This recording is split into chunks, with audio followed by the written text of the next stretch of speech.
Hello বন্ধুরা, আমার চ্যানেলটিতে তোমাদেরকে আবারও স্বাগতম এবং শুভেচ্ছা জানিয়ে আজকে আমি নতুন একটি বিষয় নিয়ে তোমাদের সামনে হাজির হয়েছি। আজ যে বিষয়টি নিয়ে আলোচনা করব সেটি হলো ভাব সম্প্রসারণ। কিভাবে ভাব সম্প্রসারণ লিখতে হয় আমরা সেই বিষয়টি সম্পর্কে আলোচনা করব এবং আমি চেষ্টা করব তোমাদেরকে সঠিকভাবে কিভাবে ভাব সম্প্রসারণ লিখতে হয় সেই বিষয়টি আমি তোমাদের সামনে উপস্থাপন করার চেষ্টা করব। তাহলে শুরু করা যাক। কিভাবে ভাব সম্প্রসারণ লিখতে হয়। আমরা অনেকেই জানি না কিভাবে ভাব সম্প্রসারণ লিখতে হয়। আশা করি তোমাদের ভালো লাগবে এবং তোমরা বোঝার চেষ্টা করবে কিভাবে ভাব সম্প্রসারণ লিখতে হয়। তাহলে শুরু করা যাক ভাব সম্প্রসারণের বিষয়টুকু। আগে আমাদেরকে জানতে হবে ভাব সম্প্রসারণ কি। এখানে তোমরা দেখতে পাচ্ছ কোন রচনার ভাব বস্তুকে সম্প্রসারিত করা বা এটি সুন্দরভাবে উপস্থাপন করা, সাবলীলভাবে লেখা, এটিকে আমরা মূলত ভাব সম্প্রসারণ বলে থাকি।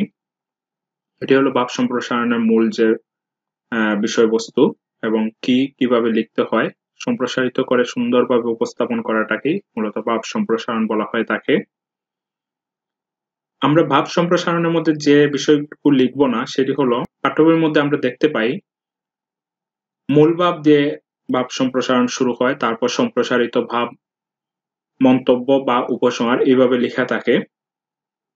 আমরা এই বিষয়টুকু লিখব না। আমরা এই যে তিনটি শব্দ মূল ভাব, সম্প্রসারিত ভাব, মন্তব্য বা উপসংহার, এটি আমরা পরীক্ষার সময় লিখব না। বাকি যেগুলো আছে সেগুলো ঠিক থাকবে। শুধু এই তিনটি শব্দ মূল ভাব, সম্প্রসারিত ভাব, মন্তব্য বা উপসংহার আমরা লিখব না। এটি অনেকেই বলে থাকে যে এটি লিখতে হবে কিনা, সেটি লিখার কোনো প্রয়োজন নেই এবং লিখবে না তোমরা। তারপর যেটি আলোচনা করব সেটি হলো মূল ভাব কতটুকু লিখতে হবে, কয় লাইনের মধ্যে মূল ভাব লিখতে হবে সেটি তোমরা দেখতে পাচ্ছ। মূল ভাব মূলত 2টি লাইনের মধ্যে লিখবে। 2 লাইনের মধ্যে লেখাটা অনেক ভালো। চেষ্টা করবে 2 লাইনের মধ্যে যাতে মূল ভাবটি লেখা হয় এবং মূল ভাব শব্দটি কিন্তু লিখবে না পরীক্ষার মধ্যে, সেটি বাদ দিয়ে মূল ভাবটি লিখবে। মনে করো তোমাদের একটি প্রশ্ন আসলো পরিশ্রম সৌভাগ্যের প্রসূতি, বা আরেকটি প্রশ্ন আসলো শিক্ষাই জাতির মেরুদণ্ড। তখন তোমরা কি করবে, মূল ভাবটি না লিখে যে প্রশ্নটি আছে সেই প্রশ্নটির মূল ভাবের যে বিষয়টুকু রয়েছে 2 লাইনের মধ্যে তা লেখার চেষ্টা করবে। তারপর যেটি রয়েছে সম্প্রসারিত ভাব। সম্প্রসারিত ভাবের মধ্যে আমরা দেখব কোন বিষয়গুলো আমরা লিখব না আর কোন বিষয়গুলো আমরা লিখব, সেটি একটি নিয়ম আমরা জেনে নিব। প্রথম যেটি রয়েছে সেটি হলো একই কথা পুনরায় বলবেন না। মানে একই শব্দ, সেটি বুঝতেই পারছো, শব্দ হোক বা লাইন, সেটি অনেক সময় আমরা ঘুরিয়ে পেঁচিয়ে একই লাইন বা শব্দ আমরা ঘুরিয়ে পেঁচিয়ে লিখি, সেই কাজটি আমরা করব না, সেটি থেকে বিরত থাকবো। তারপর যেটি রয়েছে নিজের মতামত দেওয়া যাবে না। কখনোই ভাব সম্প্রসারণের মধ্যে নিজের মতামত দেওয়া যাবে না, সেটি থেকে বিরত থাকতে হবে।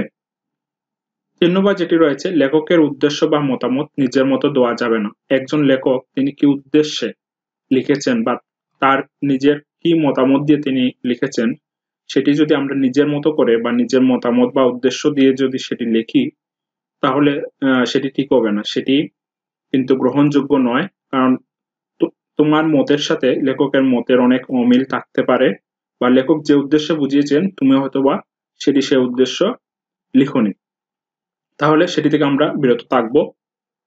তারপর যেটি রয়েছে উক্তি লেখা যাবে না। কখনোই কোনো উক্তি দিয়ে আমরা লাইন লিখবো না, সেটি থেকে আমরা নজর রাখবো এবং চেষ্টা করব উক্তি না লেখার জন্য। তারপর যেটি রয়েছে সহজ সরল ভাষায় লিখতে হবে। আমরা সবসময় সহজ সরল এবং সাবলীলভাবে ভাব সম্প্রসারণ লেখার চেষ্টা করব। তারপর যেটি রয়েছে খুব গুরুত্বপূর্ণ একটি পয়েন্ট, সেটি হলো যে আমরা ভাব সম্প্রসারণ কতটুকু লিখবো সেই দিকে আমাদের খেয়াল রাখতে হবে। ভাব সম্প্রসারণটা আমরা কতটুকুর মধ্যে লিখবো। সবসময় ভাব সম্প্রসারণ 2 থেকে 2.5 পেজের মধ্যে লিখবে এবং ভালো মার্ক পেতে হলে 2 থেকে 2.5 পেজের মধ্যে লিখলে ভাব সম্প্রসারণ ভালো হবে আশা করি, এবং সুন্দরভাবে উপস্থাপন করতে হবে। ভাষারীতি একটি গ্রহণ করা, মানে যে কোনো একটি ভাষা গ্রহণ করতে হবে, সেটি সাধু বা চলিত যে ভাষায় তুমি লিখো না কেন যে কোনো একটি ভাষায় লিখতে হবে। সেটি হলো সম্প্রসারিত ভাবের মধ্যে আমরা জেনে নিলাম কোন বিষয়গুলো লিখবো বা কোন বিষয়গুলো আমরা লিখবো না। মন্তব্য বা উপসংহার, এটির মধ্যে আমরা চেষ্টা করবো 1 লাইনের মধ্যে লেখার জন্য। সম্প্রসারিত ভাবের মধ্যে আমরা যেটুকু লিখি সেটুকুই আমরা চেষ্টা করব এক লাইনে যাতে উপস্থাপন করে সহজভাবে টোটাল যে বিষয়টি রয়েছে সেটিকে উপসংহারের মধ্যে বুঝিয়ে দেওয়ার জন্য।